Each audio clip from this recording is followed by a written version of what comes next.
Haleluya bazalwane. Ngiyabingelela egameni lika Jesu Kristu waseNazaretha. Haleluya. Ngumntwana kaNkulunkulu umsindisiwe. Ngiyamthanda kakhulu. Haleluya. Ake sithi ungcwele ungcwele ungcwele uThixo. Yebo ungcwele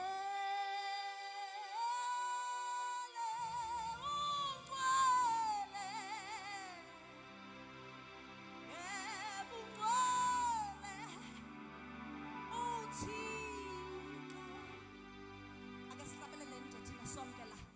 Yebo ungcwele ungcwele yebo ungcwele uThixo ungcwele.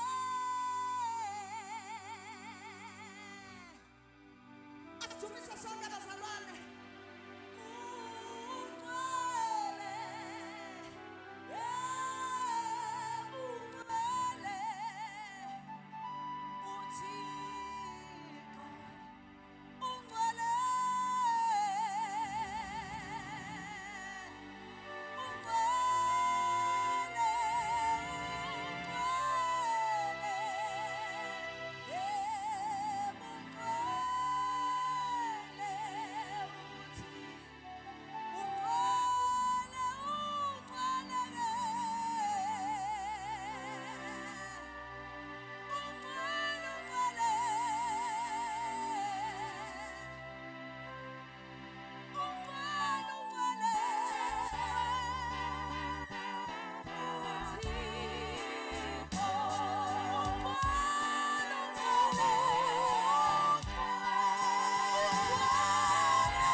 bazalwane siyambonga uNkulunkulu sanibonana ebusuku bantu abasha ake nishayele izandla amen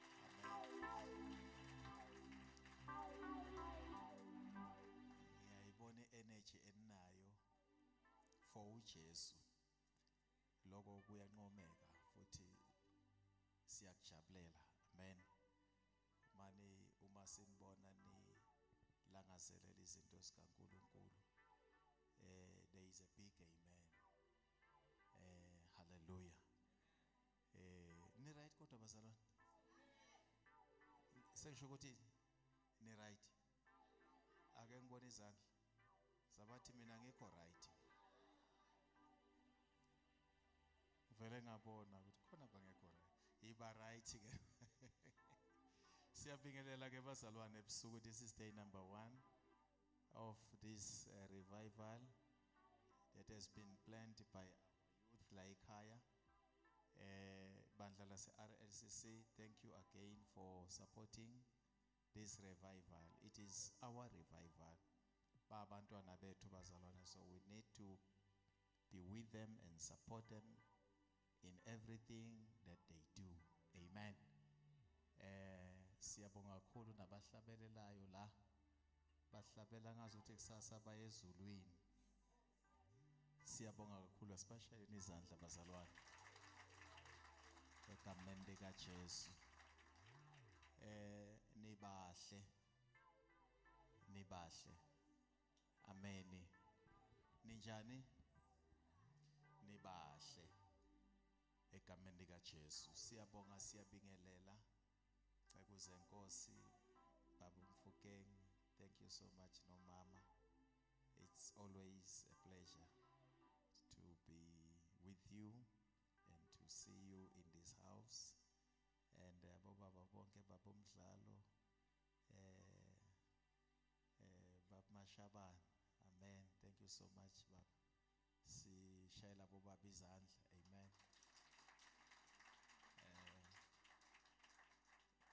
singakhohlwa phela ukuthi singamaphilars inhloko zayo yonke into futhi konzweni ekhaya emsebenzini baba nje uyinhloko so siyabonga kakhulu bazalwane siyaqhubeka ke ngizwile ke labathi sesiyezwini lenkosi amen nani nonke bazalwane you are more than welcome brothers and sisters don't feel but be at home amen we love you so much with the love of the Lord amen so ke siyezwini lenkosi bazalwane iyaqhubeka ke imvuselelo kusasa sizobe sinosisi wethu la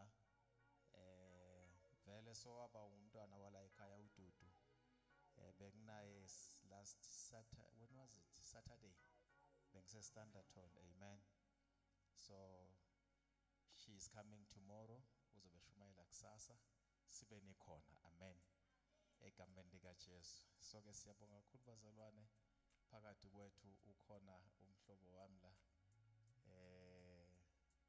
ikataphila waqala ukufika la ekhaya istage saseselapha amen so njalo uma sinemvuselelo uyakhumbuleka egameni lika Jesu ngiyajabula ke ukuthi namhlanje uhamba nomama amen ngisho kahle ngingaze ngikhulume enye into lapha uhamba nomama especially izandla bazalwane baseza ngaphambili ubaba egameni lika Jesu shayani izandla seza ngaphambili praise the Lord praise the Lord Oh, amen. Oh,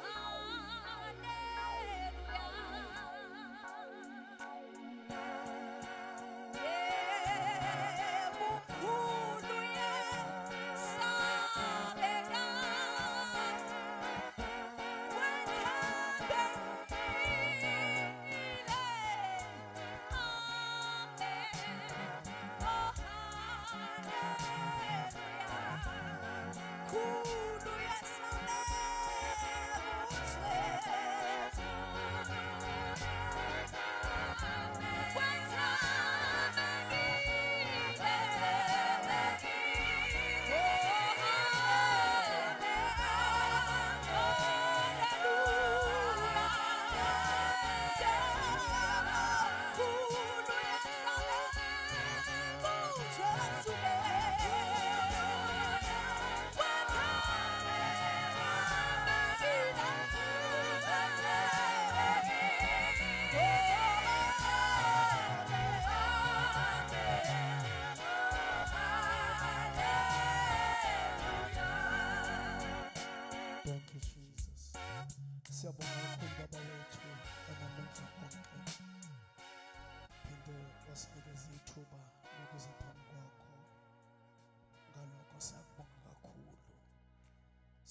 kuma phambi kwakho ngoba kuthatha umusa kuma phambi kwakho isandla sakho esenza sime phambi kwakho siyathobeka egameni lika Jesu waseNazaretha sime kwi-altari lakho ke uNkulunkulu lapho kuma wena wedwa khona kade ngikucela emandleni akho nasebukhulwini bakho ngipha ukuhlonipha le ndawo ngipha ukwesaba le ndawo ukuze uNkulunkulu konke okushoyo kwenzeke ngegama lika Jesu Kristu waseNazaretha ngabika umphefumulo uNkulunkulu ongeke wakheke egameni lika Jesu ngiyakuncenga ngiyakunxusa emandleni akho wonke umuntu okule ndawo aphume uNkulunkulu ewazwile amandla akho aphume ethintwe nguwe ngoba beze kuwe uNkulunkulu wethu ngegama lika Jesu Kristu waseNazaretha kuwo ke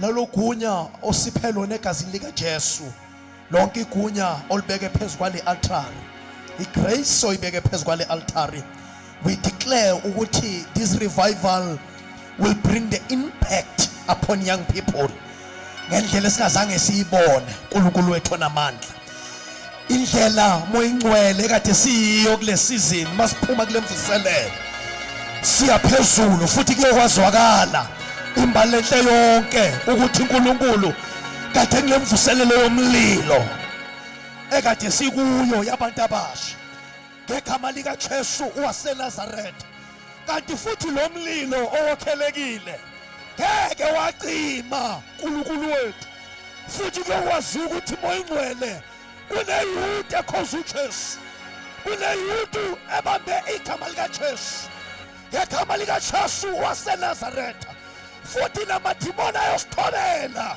nemimoya yonke iyothoba uNkulunkulu wethu onamandla and the impartation that we shall receive in this revival iyoyenza uNkulunkulu ukuba abantu abasha bangaphandle sibalande bonke bayokhwala endlini yakho futhi uyodunyiswa uphakanyiswe in our time ngegama lika Jesu waseNazaretha ngaphezu kwalokho uNkulunkulu siyabonga ukuthi kule mvuselelo uzoyimbula ngendlela esingazange siyibone in the name of Jesus kaphathanili mihasoy siyabonga moyingcwele in Jesus name thank you Lord akeshayela uJesu izandla enkulu egameni lika Jesu waseNazaretha awubafethu uJesu waseNazaretha simshayela izandla aw glory glory glory aw glory glory glory aw glory glory glory aw glory glory glory aw glory glory glory glory aw glory glory glory glory aw hallelujah aw hallelujah aw hallelujah. Thank you, Jesus. Thank you, Lord. Singahlala phansi egameni lika Jesu. Lord. Ake sithathele lithuba sibingelele bazalwane egameni lika Jesu. Amen. Sibingelela bonke abazalwane. A restoration of life. Siyabingelela. Hallelujah. Siqale sibingelela umuntu kaNkulunkulu. Ubaba Bishop Zwane nomama egameni lika Jesu waseNazaretha. Can we honor uNkulunkulu ngabo bazalwane nje sibashayela izandla enkulu egameni lika Jesu. Praise the Lord. Praise the Lord.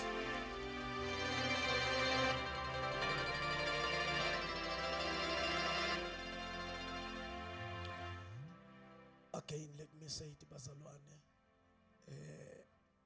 Ngikusho ngempela lokho bazalwane. It's a favor.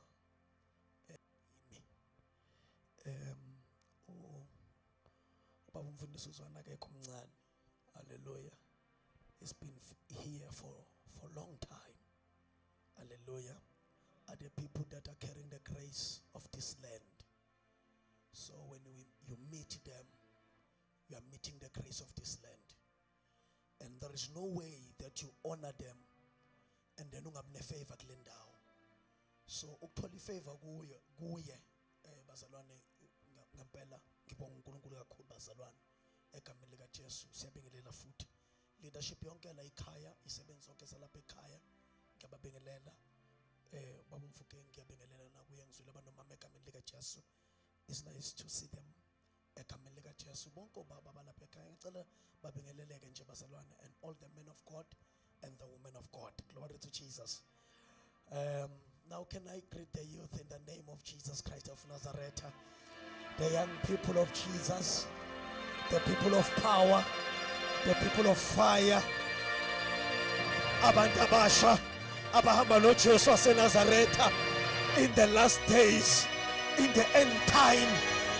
Oh hallelujah! Oh yababingelela egameni lika Jesu. Oh hallelujah egameni lika Jesu.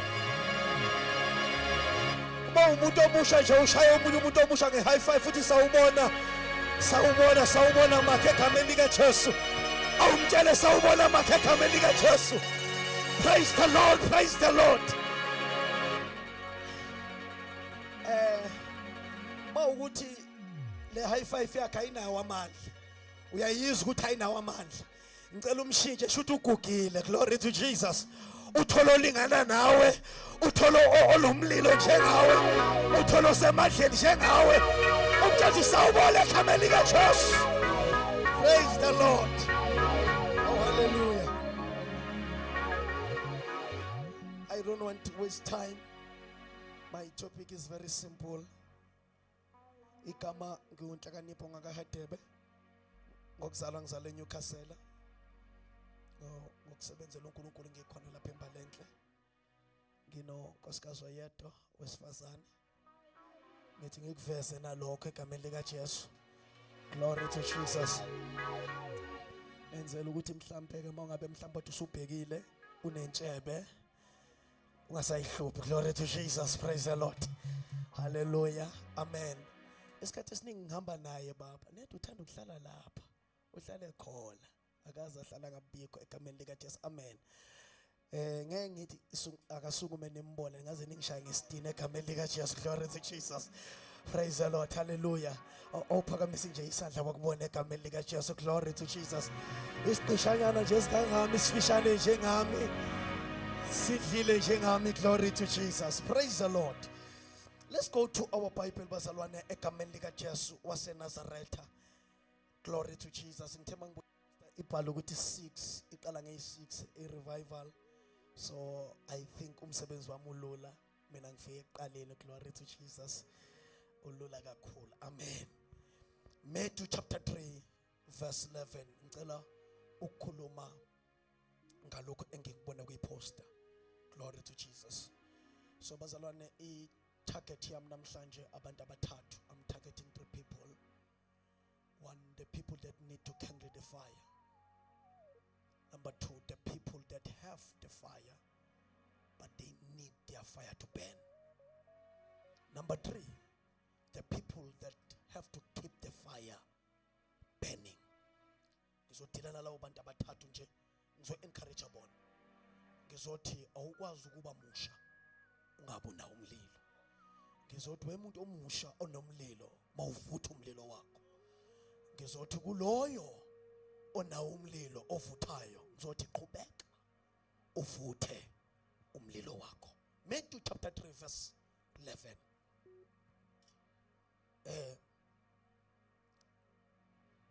Kulaba abahlabelayo mfowethu, aninaye unayi into ethi iGoogle? Awunayo iGoogle? Ikhona iGoogle. Awuthi nje icilongo 70. Amen. Esafunda icilongo 70. Usungafunda ke mfowethu Matthew chapter 3 verse 11.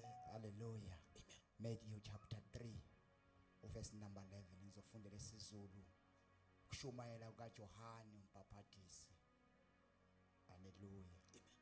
Verse number 11. Mina nginibhaphathisa ngamanzi kube ngokuphenduka, kepha yena oza emva kwami unamandla kunami, engingafanele ukuthwala izicathulo zakhe. Okay mfowethu, awuphinde futhi ngalendlela ofunda ngayo. Thank you. mina nginibhabhadisa ngamanzi. This is a last prophet of the old covenant. uJohn uthi ngiyabhabhadisa kodwa umbhabhadiso wami ungowamanzi. Funda mfowethu. Kube ngukuphenduka. Njengoba nginibhabhadisa nje nginiphushela kwi-repentance. The reason for my baptism is that so that uzokwazi ukuphenduka. Sanibonani egameni likaJesu. Ngoba ke into yethu iqala lapho bazalwane, iqala lapho, iqala esekutheni masithola umuntu onguKristu. The next thing ukuphenduka. Iqala lapho indaba yethu. Usethi uJohn njengoba ngimmemezela ukuthi uyeza nje. Ngimemezela nani nginitshela ukuthi phendukani. Ngoba into yakhe iqala ekutheni phenduka. Ngoba ngeke umuzwe kahle. Kanti usabheke la ubheke khona. Kufuneka ushintshe direction. Ubuke la abuke khona. Akakwazi yena aya le wena uya le. Kumele ushintshe umthole lizophambana wena naye lizophambana. Kumele endleleni balihlangana. Ushintshe direction. Ungabheka abangani ukuthi kade uhamba nabo. Ungabheka kade uhamba nabo. Kodwa umemeze uthi sengimtholile ekade ngimfuna iminyaka yonke. Ongitshele konke bese uyaphenduka. Ubheka la aya ngakhona. Haleluya. Qhubeka mfowethu, qhubeka. Kepha yena ozemva kwami. Kwa uyamuzwa ke manje ke bese ngicela ningimakhe le, ngicela ningimakhe. Uthi lo osa emva kwami. Funda. Unamandla kunami. Ay. Engingafanele ukuthwala izicathulo zakhe. Uyabona ke lento ke iyahlupha bazalwane. Ngicela ningizwe, nguyofundile. Athi ngifuna sheshe siqede mina naye. Uthi lo oza kuphi? Emva kwami. Kozwa yini umsebenzi wami njengoJohn? Ukuniphushela to the repentance. Haleluya. Kodwa ngiyasaba ukuniphusha ngingammemezeli lo onamandla kunami. Ngoba mina ngiyanipusha kodwa nganifaka kwi-repentance. Kodwa mase kufike lo ongaphezulu kwami nganinikeza lo ongaphezulu kwami. Repentance will be easy. Ukuphenduka kulula ngoba inature yakhe wakhe amandla akhe ayakuthena ubheke lapha kekhona. Lo ozemva kwami mkhulu kunami. Okusho ukuthi ade bebambelele kuJohn abamyeke uJohn. Babambe lo ozemva kaJohn. Ngoba lo ozemva kaJohn mkhulu. Qhubeka mfowethu. Yena uza kunibhabhadisa ngomoya. Nanso nangomlilo. nangoke naye. Haleluya. Naye usayiphethe inkonzo yokubhabhadisa. Kodwa iyachazwa ke le yakhe ukuthi le yakhe inkonzo injani yombhabhadisi. Okusho ukuthi uJohn kodwa usho njalo ubabuzwana mayisifundisa uthi baptism is to be immersed. Uqiniswa nithi kumele ufakwe kuphi? Okay, usethi ke mina nginifaka kodwa mawuphuma ungasasulwe umuntu loyo. Amen. Asikhulumi ngamanzi nethi kuba sikhuluma ngawathi sizochaza. Athi sizochaza ukuthi uloya kodwa masuphumile awusafani. Nangu ukuthi usiyambona ukuthi unombuzo ukuthi hawu kodwa kanjani ngoba ngiphinde futhi ngathi yenzeka lento engangiyenza ngingakangeni emanzini. Anifani. Oyenza eseGibhithe uyenza ezweni. Oyenza esendlulile olwandle uyenza ehlane. Angiphinde futhi. Oyenza eGibhithe uyenza under uFaro. That is totally world. But imistake eyenzeka ehlane. uJohn nikakhathaza kwi-still have an advocate. Ngoba ngokudlula lapha usuke waregister yokuthi you are no longer in Egypt. Okusho ukuthi izulu malingafuna eGibhithe. Izulu malifuna ehlane uhamba noMoses. Ngoba wena usudlulile emanzini. Now kodwa usethi ke lo landele emva kwami. Unawo naye umbhabhadisi. Futhi naye uzoqilisa. Uzenza njani? Uzenza njani basana? asizwe ukuthi uculisa kuphi yena. yena uza kunibhabhadisa ngomoya Yimani uthi leza njalo ebazalwane. Hawu sanibonana egameni likaJesu. Uzonibhabhadisa ngani? ngomoya ongcwele. Angibolekeni umuntu ongathi akanamandla. Ongachimanga njengami. Ongachimanga njengami. Ningiboleke umuntu ongachimanga njengami. Amen. Ya. Yabona wena uchimanga njengami. Glory to Jesus. Let mude mude kunami. Ngifuna ngathi mfisha. Thank you Jesus. Wazala bomthela. Amen. Uthi Johane ngizonibamba mina. Bese kuba ukuphenduka. Kuba yini? Phenduka. Lo landele emva kwami. Naye uzofika nibamba. Kodwa yena akaye emanzini. Uya kumuntu. Uzofika nifake.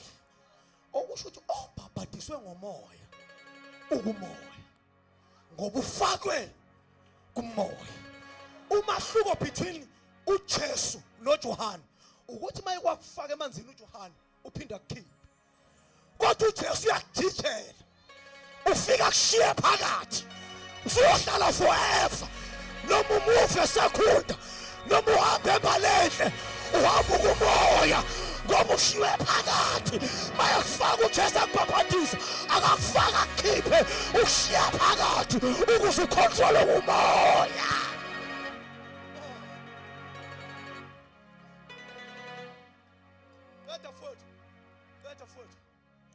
yena uza kunibhabhadisa ngomoya ongcwele nangomoya Wait. Specifically. ongcwele Onjani?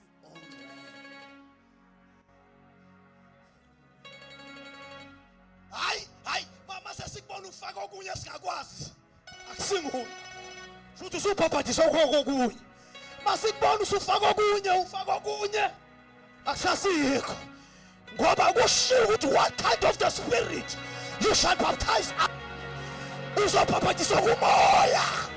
Oyikhwela okusho ukuthi wena ayikho into yasebusuku emele ivakashele ayikomunye umoya. Kumele uvakashele umoya wodwa, umoya ongcwele.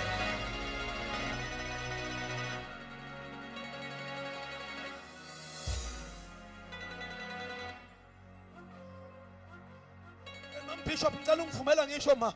Ngicela umuntu omusha. Wena usumuntu oyiphayipayi wena. Hayi. Awusumuntu oyiphayipayi wena. Awusumuntu yokogezwa emfuleni wena.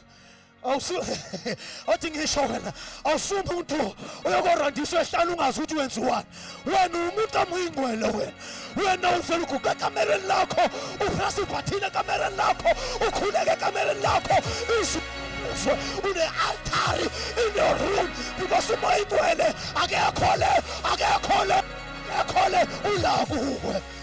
ulakho.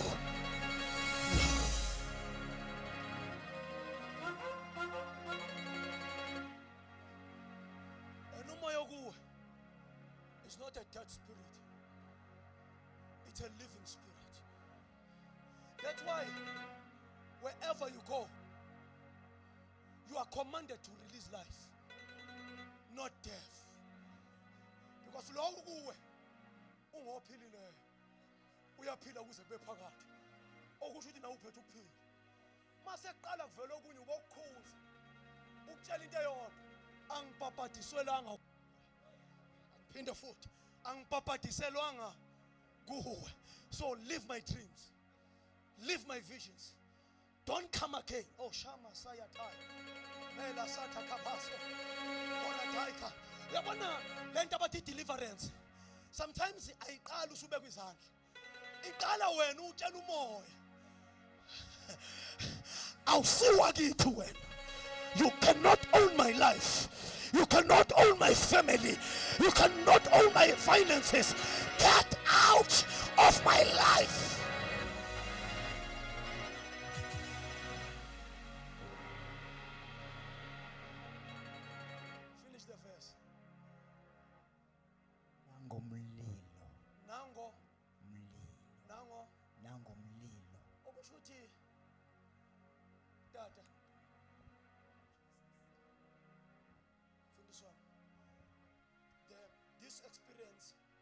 spiritual experience are different. There is a baptism of the Holy Spirit. There is a baptism of fire. But sometimes it happened that when it happened, it goes together. But are separated experience. Umlilo enye umoya ngcwele omunye umuntu. And ngicela ngisebenzise isiZulu abazalwane. Ngithe kuwe umlilo enye into. Ngathi umoya ngcwele omunye umuntu. Azange imbize ngene. Ngoba uyakhuluma. Imbize ngomuntu. Ngoba umuntu more than well. The difference is that he's a person of God. But when we talk about the fire, also baptism. Can I touch few points? Then we pray. Just few points. Then we pray. I want to talk about the fire. The baptism of fire. Did you get my verse? The one that went to internet. Did you get my verse?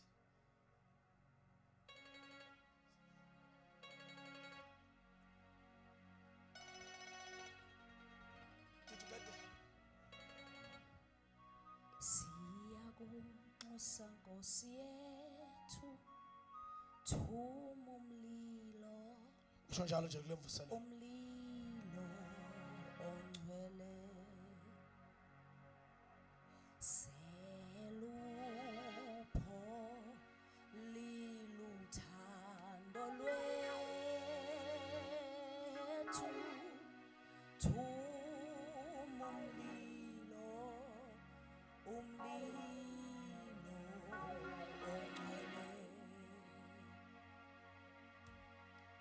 sibeki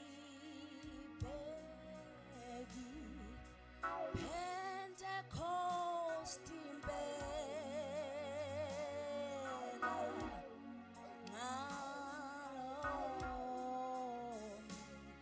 lowo mlilo usefela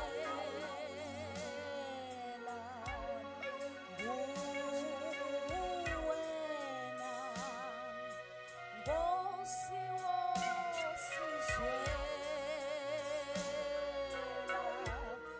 thuma umlilo ongcwele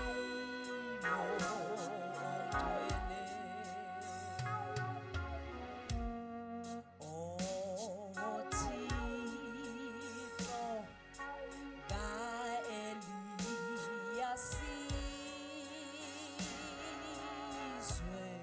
thuma umlilo ongcwele Ngiyacela nithandazela nje sime ngeenyawo. Uverse 2 phela umqaphele nje uverse 2. Othixo ka-Eliya sizwe thuma umlilo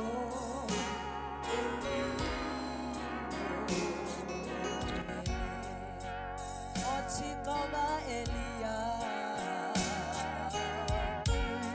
Othixo ka-Eliya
Baba wethu,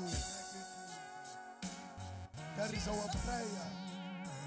Thank you, Jesus. That is our prayer. Send your fire tonight. Appoint us, Lord. We are in need of your fire. Thumela umlilo wakho phezu kwaloyo naloyo. Thumela umlilo wakho phezu kwalendlu. Thumela umlilo wakho phezu kwendawo yethu yasebhalende.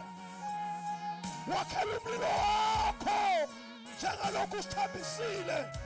Wathi insuku zokugcina uNkulunkulu uyothola amandla uyokwenza abantu abasha babona imibono. Wathi uNkulunkulu bawuprofeta lokuprofeta ngaphandle komlilo wakho ngeke sikwazi uNkulunkulu. Thumela ebusuku. We are in need of your fire. In the name of Jesus, we are praying, Father, baptize us. Baptize us, Lord. In Jesus' name. Thank you, Holy Spirit of God. Thank you, Jesus. Thank you, Lord. Singahlala phansi bazalwane. I just need just of your 10 minutes, then I will be finished, bazalwane. I have a few things that I've pointed out here concerning the baptism of fire. Glory to Jesus. Now, bazalwane, we need to understand, bazalwane, that the baptism of fire is different from the baptism of the Holy Spirit. As we said, bazalwane, ukuthi umbapatiso kamoya ingcwele usukunikeza umuntu namandla akhe. Uthi Jesu kuZenzo chapter 1 verse 8, when he comes, then you will receive power and you shall be witnesses from Jerusalem even emhlabeni wonke. Now umuntu loyo efika namandla akhe umbapatiso kamoya ingcwele.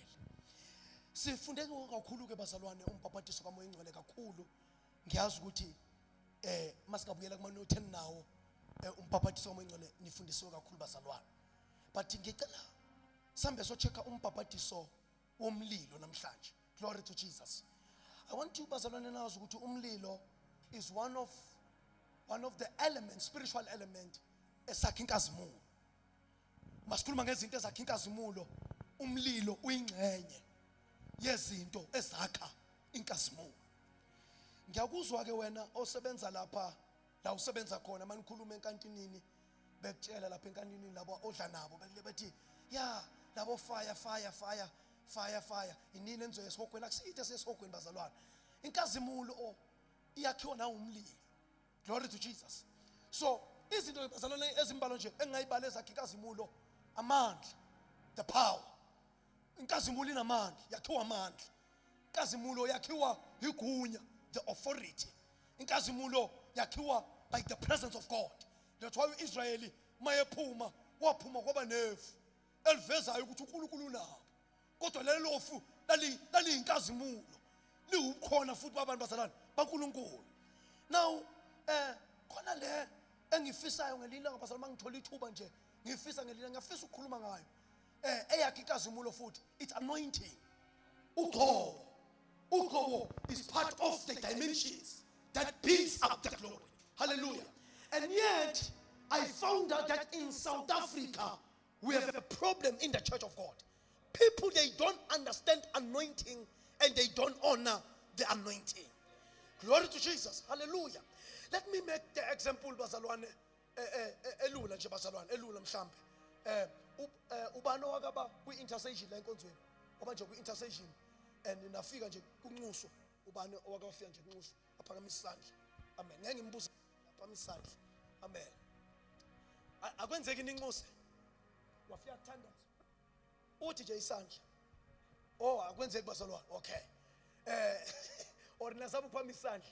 Amen. Ubani wakafika kuhlatshelelwa. Kwahlatshelelwa yazi ukuthi this worship, it bring God down. Kuyekwenzeka. Asanibona igama lika Jesu. Kuyekwenzeka basala? Kuyekwenzeka la restoration. Wehla uNkulunkulu nidumisa. Waba phakathi kwenu. Nidumisa. Okay. Nina show ukuthi wayekhona uNkulunkulu. One of the days, noma ngapika any day, nina show ukuthi wayekhona uNkulunkulu. I've been there, bazalwane. I've been in intercession where we pray and then God came down.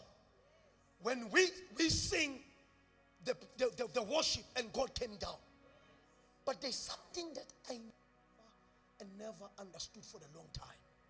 I didn't understand it for a long time. I saw us worshiping God and God come down. And then after that, we continue with the program. When we finish the program, the man of God come in the front and he start preaching. When he finished preaching, he called for the sick people. And then he prayed for the sick people and the sick people appeal. Then I asked myself, katengekho yini uNkulunkulu lesikhathi sidumisa? Yindaba singaphilanga lesikhathi ehle. Ngoba uNkulunkulu akekho. Even the man of God confirmed when he came to the pulpit. He said, God, ugcwele la. Yet sickness was still troubling us. Demons were still in our bodies. Why singaphilanga uNkulunkulu ekho? It's because the presence of God in the New Testament is all about worshiping God. But there is something that is given to the church. Ekwazi ukukhipha amadimoni. Ekwazi ukuphilisa izifo is anointing. I-anointing ivula la ekuthiwa kuvuleka ikhona. Oh, yabona makufika wabazalwane, makufika i-presence of God. Makufika khona uNkulunkulu ufika. Nisho idimoni lakho ladumisa. Isifo sakho siyadumisa. Oh, shalala bosa.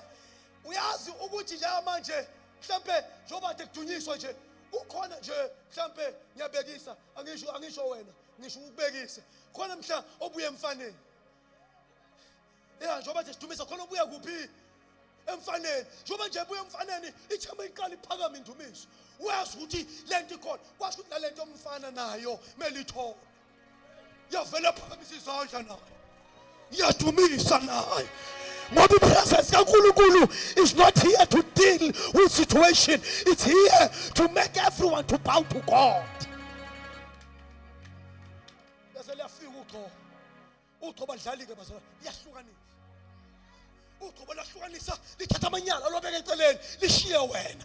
Lithatha izinto engafuneki libeka eceleni. Lithatha icancer, lithatha idiabetes. Because uqhobo liyashaya, liyakhahlasa, liyabhadlaza, liyavuna, liyafaka, uqhobo lenza okuthiwa kwenzeke. Oh, glory to Jesus. Oh, hallelujah.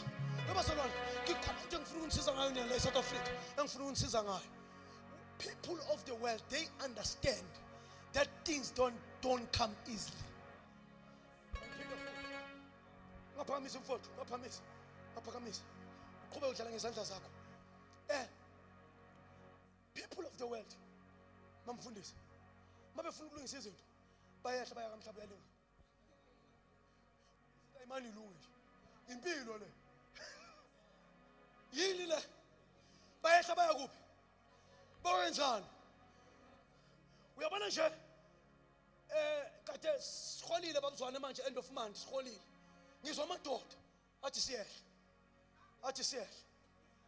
sabuya manje masibuya awusibuyile sibuyile ya manje ke sinikeze le insimbi ke manje sobe singasebenzi isodwa uyabo shoot akukhona la buya khona hawu uyositrafeka wena amadoda akhuphuka insimbi ehla lensimbi akhuphuka insimbi ehla lensimbi uyabona ukuthi awawodwa lamadoda awahamba wodwa lamadoda khona la alekelelwa khona abuya kuphi kamhlaba uyalingana now yet ibandla linikezwe amandla okuthiwa uqobo yet balidelela lihlupha ngento yodwa uqobo into yodwa alihlali kithi sonke yet mele lisilungisele sonke but alihlali kithi sonke ungalenzi iphutha lokudelela loyo ogcotshiweyo funda kuDavide owathi wena uyisitha sami wena futhi noNkulunkulu usenginikelile unikelile esandleni sami sengaqeda ngawo kodwa mangicabanga ukuthi lento kuyibamba uIsrael yonke lento kuyimissionation lento kuyisizwe ngiyakiyeka ngenxa yawo wangambula wathi I cannot touch the anointed one. Don't touch the anointed one. Don't. I'm teaching you because you're still young. You have to rise in life. You have a lot to do in life. Ungamdeleli lokubeka isandla. Ngoba mhla esusa uzobona ukuthi khona izimpi okumele zikushaye zangakushaye mhla sisuka uyofacana naso. Oh, glory to Jesus. Uyabona uthi angikho la ngogcobo ngiyaphazamiseka phephisana ngikho la ngogcobo phephisana uyalazi ivesi lithi your own pastor uzobuzwa ngawo uyakwazi lokho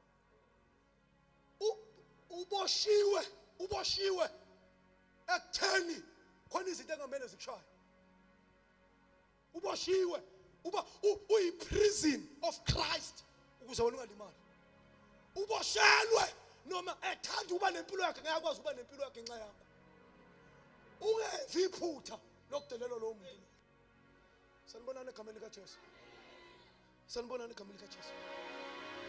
uthi lo baba thina siyafa buka bani siyafa siyaphela uthi Elijah Lord open this man amehla ukuthenjani abona why uNkulunkulu athi ngambonisi yena ngoba uNkulunkulu uyakwazi why kade kumele kuze kucele lo ukuze abone it's a protocol it's a principle of the kingdom you cannot change it God anoint one man so that he can help us respect that man glory to Jesus Tata one time I met a mayor I met the mayor then I praised that mayor I said my king how are you Nkosi asendaweni yangakithi the guy was happy and another guy came to me and said sir uhlonipha umuntu nje ngithi no kanje nga lo muntu ubamba indawo yonke indawo izala kuye wena monganikezwa yona 2 days singabe sikungcwaba Saturday uyabona nje mangakunikeza manje ngikunikeze leli bandla nje leli ngithi awulithathe 3 months so buya waqeda wonke lamantombazana so buya ku empty la intulweni ngoba lento le enzwa la akusumdlalo akusi-impi ye-Iran and USA it's a spiritual war it's a warfare of gods amen respect your mother respect the men of God respect the leadership of the church they are ordained to make sure what you are appealing to. Let's finish my teaching. Anointing is part of the glory. Don't despise anointing. Don't. Ubani ongasebenzi? Ungasebenzi. Ubani ongasebenzi? Ufuna umsebenzi? There's a principle ayodwa. Every Sunday, as long as ungasebenzi, every Sunday, go and greet the men of God. Just pass them. Sanibona ba, ja, saphe, and go. Sanibona ma, umbambi isandla, sawubona ma, unjani ma, and go. If unomuntu ogula ekhaya, ba men of God, sawubona, unjani, and then go. I'm telling you, I'm making anybody God. But I want to show you the power of the anointing. How the anointing works. Imagine a man ingubo zakhe bayidabula bahamba nazo kodwa abantu bebephila noma ingasekho yona. Because a man of God ugcobo lwayo lize lihambe nawo lekhaya thusi. Glory to Jesus. Don't despise. Don't despise. I can ask Mamzwane. I ask. Namangambuza namanje. Thatha amandla angana ukwenza lo msebenzi. The first thing azokwenzela yena uzokhala inyembezi. Because namhlanje akana amaphupho. Awekho amaphupho akana. Phele wonke. La athi wayifuna ukwenza, ngasakho ukwenza. Athathiwe ukuze wona uphile. And ungathi into ekuphilisa bese udelela yona. Isebenzise ukuze wona uphumelele. Glory to Jesus. Hallelujah. When a man took a cloth, he took the cloth, he struck the water. He said, water be open. When he saw that the water is not opening, he said, I know that man was being anointed by God. He said, where is the God of Elijah? Then he struck the water, and the water was open. Aaron, outside Moses, when's Amator? Never work outside anointing. Glory to Jesus. You will think you are a big singer. You will think you are a big singer. You are a good worshiper. Stay outside of the anointing. No one will listen to you. No one. You will never be relevant. It is anointing. It is the oil. Imoto bayaza bahlala kwinjini. Mayingana oil. Uzwenza umsindo nawo. Outside the oil. It is the oil that the engine runs smoothly. Submit. Submit. Even when you feel like you are very powerful, submit. Glory to Jesus. Another thing is a grace that makes the glory. But Barcelona, you must know, we serve the God that we call him the God of fire. Kulukulu wethu uNkulunkulu womlilo. Abambizayo bambiza ngo-consuming fire. Umlilo oqothulayo. Glory to Jesus. Lo wethu uNkulunkulu avele khona. Uyaqothula. Akwenzeki avele bese kuyathuleka. There is no way webazalwane. Asana Messiah. Glory to Jesus. Now, another thing bazalwane, bene nazi ukuthi namehlaka uNkulunkulu wethu lo amehlaka ashaluza amalanga bomlilo. So umlilo uyingcenye yenkazimulo umlilo. Isihlalo sakhe mosifunda kuIsaiah chapter 6 lithi iBhayibheli isihlalo sakhe sisarando umlilo. Manje uya kwi-throne room laba abajwayele ukudumisa abayazi. Lesikhathi uphakama udumisa uya phezulu uyezwa qala kuyafudumala. Kuyafudumala ngoba uya la kuhlala khona umlilo. Now lithi iBhayibheli uSolomon esethandazile. Lithi uNkulunkulu mezoyehlisa inkazimulo wayehlisa in the form of the fire. Wayehlisela in the altar. Ekhatha kuthandaza ngoba umlilo uyingcenye. In other words, one that have a fire, he have the glory. Angiphinde futhi. Insizwa intombazane enomlilo inenkazimulo. Glory to Jesus. Oh, hallelujah. Now, what is the baptism of fire? The baptism of fire is that supernatural energy that energizes you to do the things of God. So, mama be washela umlilo. Uzizwa energy. Shone Messiah. So, uyabona bazalwane lento yokuthi khona umuntu esamncela simfonela ukuthi akeze enkonzweni. Kushoda umlilo.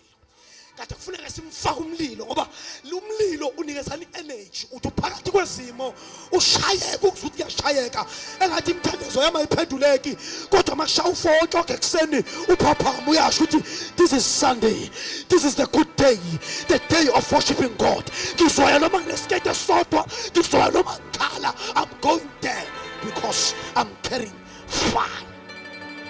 Glory to Jesus. Yeah. Siyasokola tata. Sanibonani bantu abasha akekho yena ofuna ukungena kwi-ushering bagobisa izandla abaye bashaya indisheni baphakamisela la siyabona ukuthi bashoda umlilo because the fire energizes you. Glory to Jesus. Hallelujah. We are in the good days, bazalwane. We are in the good days where God agenzi only bandla libe kuma forwards ulikhiphele wazolikhipela ngaphandle walithatha walifaka nasemsebenzini ibandla walithatha walifaka ezitradini ibandla walithatha walifaka ku-governance set ibandla. So manje kudinga ukuthi makudeploy abantu makusuka abantu ebandleni bayongena kuleyo ndawo kuhamba abantu abanomlilo abantu abangangena ukungena kamasipala athi isikhathi sokuthandaza manje sithandazeni mawukuthi abafuna ukuthandaza emsebenzini uphuma ume wedwa khamadayi khephedayi